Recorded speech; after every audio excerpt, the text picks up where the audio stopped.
But first, we're going to start with a reading from Waybound. So, I'm going to give you some caveats first. First of all, this is a very rough scene. I've not even completed the whole book yet, so this is all subject to change. Every single thing can change. It has not been edited at all. It is completely first draft material. So that's your first caveat. Second caveat is, technically, this is spoilers. So technically there are spoilers here, but it's from like chapter 2 or 3. So this is all stuff that you're going to get pretty quick. It's not a big. I intentionally picked this chapter because it's more of a character chapter. Other than earlier, it's less of a plot chapter. But there is stuff. So if you don't want to know all what happens, go away for about 15 minutes. And then third, I'm not Travis Baldry. So that's the main thing. I have not practiced this. I have not read this out loud. I'm going to do the character voices, but I'm not great at it. So I'm just going to roll, right? So we're just going to do this. We're going to take whatever comes out. This is first take, first draft. So don't judge this. This is just kind of a sneak peek. It could all change. Is that good? You all there? Yes? Yes. Get it? All right, here we go. This is, okay. Well, I'm actually going to do a little bit more intro first. This is the end of chapter 3.5. I usually don't do half chapters, but in this case, I didn't know which chapter I was going to put which training section into, so they're all in chapter 3.5. I usually don't do that. Now chapter 3.5 is all the training scenes. So chapter 3.5. Lyndon had gathered all the others together.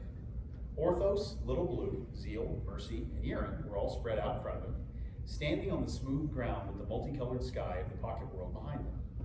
They wore various expressions of expectation, from Yeren's confident patience to Mercy's excitement to Zeal's completely blank face. Still, he hesitated to speak. "What are you doing?" Dross whispered to him. "It's a good plan, very theoretically sound. In the worst case, they just develop an instinctive hatred for you that sinks into their very souls. That would be irrational. I have left various methods for each of you," Lyndon began, "for willpower training. Some of you started them already, which is admirable.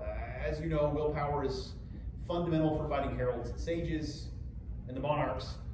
Well, you've all faced down dread gods before, you know that.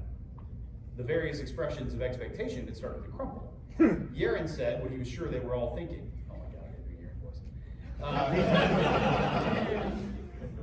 Since when did you ramble on instead of talking straight?" Lyndon couldn't meet her eyes, so he shifted and coughed. "I think, and Dross thinks too, that the most effective way to train willpower is directly. You'll have to get used to resisting the pressure of a powerful sacred artist, so apologies, but you'll be doing willpower training against me." He didn't like stammering and speaking so hesitantly, but the idea made him profoundly uncomfortable. For one thing, proposing that he could suppress them all suggested that he was the most powerful sacred artist there, which was true, but it was still uncomfortable to say out loud. He also knew what it took to resist such pressure. You had to draw yourself up to push against your opponent, which meant pitting yourself against them directly. It was a lot like hating them. He felt like he was lining them up so that he could bully them. Nonetheless, once they'd received the explanation, all their expressions eased, except for Zeal's, which hadn't changed. "Bury me, I thought you were going to confess a crime," Yeren said. She rubbed her hands together eagerly. "What's the prize if we push you down?" "I'll give you some points," Dross said. Which Lyndon thought was irresponsible. There was no point system in place, so that wasn't a promise he could honor. "When you can't take it anymore, take a knee," Lyndon said. He nodded to Orthos, "or a shell. I'll take the pressure off immediately." Orthos returned the nod gravely. "How long should we endure?" "As long as you can. The ultimate goal is to be able to fight while resisting me, but we need to see how far we each have to go. Whoever collapses first needs the most help." Zeal looked around. "If it's about how long we last, we could just line up by advancement level." "I'll be adjusting my pressure for each of you," Lyndon said. Zeal finally showed a dumbfounded expression. Did he think Lyndon was bragging or overestimating his own control? Well, his doubts would be answered soon because Lyndon could do it. Mercy shifted from foot to foot. "Why don't we do this individually? I'm concerned it might be embarrassing if we're all comparing to one another. Apologies, truly, but I do think this is necessary. If we are to fight as a team, we need an accurate understanding of each other's strengths and weaknesses. It's not a point of competition, but so we can help each other improve. Mercy's shoulders slumped, and he shot Little Blue a glance. The river seat saw that and gave an indignant chime. For what it's worth, Lyndon said, I do not believe Little Blue will be the first to collapse.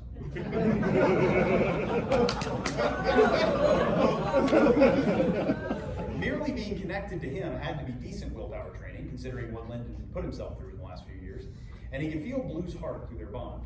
Her will was clear, strong, and well developed. She looked at him and raised her fists in the air with a ringing cheer. Also, this was the hardest for Lyndon to say, but it was the main point. I will need to set aside my personal feelings for each of you. You may feel that I am ruthless or sense that I am an enemy, but please don't take it to heart. He tried not to glance at Yeren, but failed. A laugh burst out of her lips. That's what's been hanging off you. Bring all you've got. If you think I want you to hold back, your ears have been shut. That's not quite my concern, Lyndon hedged. As you know, I've gone through some changes recently. We'll take it, Yeren said confidently. You might sense deeply that I'm trying to kill you, so please remember. Let's go, Mercy called. Enough hesitation, Orthos said. Zeal planted his feet and nodded. Little Blue chimed eagerly. Lyndon let out a heavy breath. All right, brace yourselves. For a moment, Lyndon organized his thoughts. He closed his eyes, focusing his willpower and feeling the power that ran through him. The hunger of his arm that now suffused him, the mantra channels that were now melted into his flesh, the fury of Black Flame, the emptiness of pure mantra, the appetite of the dread god. He gathered it all together and prepared to remove his veil. While Lyndon stood there with his eyes closed, Orthos tried not to let his amusement show through their contracted bond. The boy was so worried about what they would think of him, as though they hadn't been together for years. They were all aware of how strong Lyndon was now. None thought they could compare to him, but they were all eager to try. He was taking them too lightly, or perhaps he overestimated himself. That would be an unusual problem for Lyndon, but this would be a good lesson for him. Then Lyndon's eyes snapped open and his veil dropped. Orthos shouted involuntarily. He would have staggered back several steps if he could have moved at all. A mountain had collapsed onto his shell, which was held in place by an invisible fist. That wasn't Lyndon. That couldn't be Lyndon. That was the dread god, the empty ghost, and it was coming for him. I know it's the empty, whatever. What is it now? What's the actual name? Slumbering Whatever. White circles on, it doesn't matter. White circles on black orbs stared into Orthos, and Orthos knew his death had arrived. He felt the hunger of a predator trying to devour him, and it was all he could do to remain standing. Even his mantra was frozen in his spirit, locked in place by sheer terror. The pressure increased by the second, but all Orthos could see were those eyes. They were going to devour him, and the pressure was squeezing him from every angle. His death was everywhere. He had felt nothing like this since the sky turned black, and even then, at least the disaster hadn't been focused on him. This time, death was calling his name. Helpless, Orthos collapsed. Mercy had trained for months in the Book of Eternal Night among the Dream of Darkness technique. She had practiced resistance against nightmares, and of course she had her experiences facing down the weak and wandering tyrant. Her own mother's displeasure was significant willpower training. She would be confident pitting herself against most anyone else her age in a straight-up contest of will. Lyndon would win, she was sure, but she would give him a good run. Or so she thought before it came to this. Now it was as though he punched her through her rib cage and seized her core in his dread god hand. She could feel his will gripping her from every angle, crushing her body and her spirit, his ravenous hunger ready to devour her whole. Her eyes crossed and she tried to summon her armor, but she couldn't make it work. Desperate, she thought of the 7th page for Book of Eternal Night. That had a measure of her mother's willpower inside it, so it would surely keep her on her feet. But then, what would be the purpose of this test?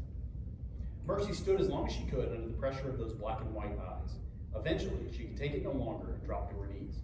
She was the second to last, she saw, but she wasn't too disappointed. At least she had lost on her own. Little Blue didn't have any complex feelings about the test. She just tried her hardest. Everything she could feel through their bond indicated that Lyndon really was trying to kill her. He intended to crush her and eat her. But he wouldn't actually do that.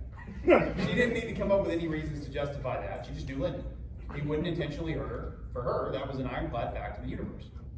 No matter what her spirit was telling her, she just had to resist as long as she could. She screamed into the pressure, and though it came out more like a melodious whistle, it helped her stand up for a second longer. When she fell, she collapsed onto her back and welcomed the relief from the pressure. When she turned and saw Mercy and Orthos already on the ground, she punched one fist into the air. Zeal's entire body was covered in sweat. Pressure gripped his madra channels, threatening to twist his spirit in knots. He couldn't hold back the memories of the sage of calling storms. A grin on the man's face as he twisted his tools inside Zeal's soul, subjecting him to that very fate. Twisted, threatened spirit. I'll have to change that line. But Zeal had lived with spiritual pain as a fact of his life for many years. He shoved back out of sheer stubbornness. His fear, his discomfort, Lyndon's razor-sharp desire to kill him, what did those things matter? He would die on his feet. Although those black and white eyes were relentless, they seemed to swallow the world, an endless void. It had been hard enough to meet a weakened, wandering titan in combat. This was like facing the dread god down alone and engaging in a staring contest. Now he was preparing to fight the weeping dragon. To do that, he needed this training. Zeal's hands started to shake. The tremors traveled up his arms and all the way to his head, though he couldn't seem to blink or pull his eyes away even if he wanted to. Then the vibrations reached his knees, and he collapsed. He thought he'd feel ashamed, but all he felt was relief, and then a small amount of pride. He lasted as long as he realistically could. Besides Lyndon, the only one still on their feet was Yeren. Not a bad result, if he did say so himself. Yeren had known how Lyndon's sacred arts had leaped forward after he consumed the Silent King. He was somewhat outside normal advancement now, with a body and spirit more comparable to Harold's, despite being a sage. And she'd known how he struggled with the wills of those he consumed. Even so, she was no slouch herself. She'd faced down the monarchs and hardly blinked, not to mention denying the will of the Bleeding Phoenix. The others she knew couldn't match Lyndon, but she'd give him a race. Or so she thought. There was no trace of Lyndon left anymore. She was facing down the Void Sage, the master of the labyrinth, the dread god, and he was here to kill her. Her powerful body didn't matter before this pressure. She struggled not to bend like a straw at the bottom of the ocean. Her spirit ached, and she felt like it would twist and devour her from the inside out. Her oldest fear. She remembered this hunger, remembered being a parasite that wanted to hollow her out. Now she faced it again, and she trembled. But still, she pushed back. She had her pride, and she wrestled with her blood shadow for years before it had become Ruby. She would never give in. She pushed back hard, gazing into Lyndon's eyes, watching for him to slide back a step. The aura around him rippled, causing a slight breeze to tug at his clothes, but he didn't even blink. He didn't move his hands from behind his back. He only gazed back, his will steel and unbending. She wouldn't give in, not if it killed her. She locked her knees and bedded defiantly, even when she felt blood trickling from her nose. All her mantras cycled rapidly, at least as much as she could make it move at all. And she gripped her fists until her fingernails made her bleed. Only when Lyndon ratcheted up the pressure again did her body fail her. She was flattened to the ground, though he let up instantly.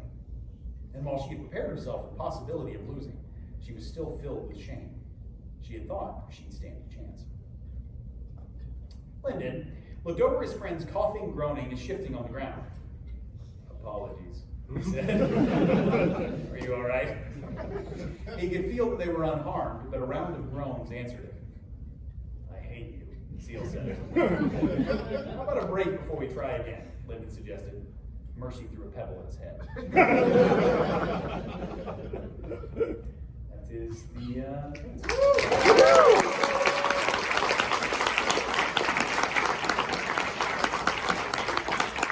So that's true first draft prose, by the way. That was completely... I've obviously never practiced that reading.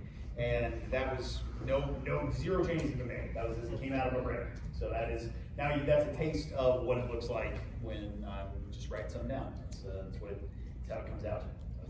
There you go. That's your alpha draft peak. All right, so what do you have next on the schedule? I don't remember what I'm supposed to be introducing here. What do you guys think? First of all, have you seen? How'd you like it?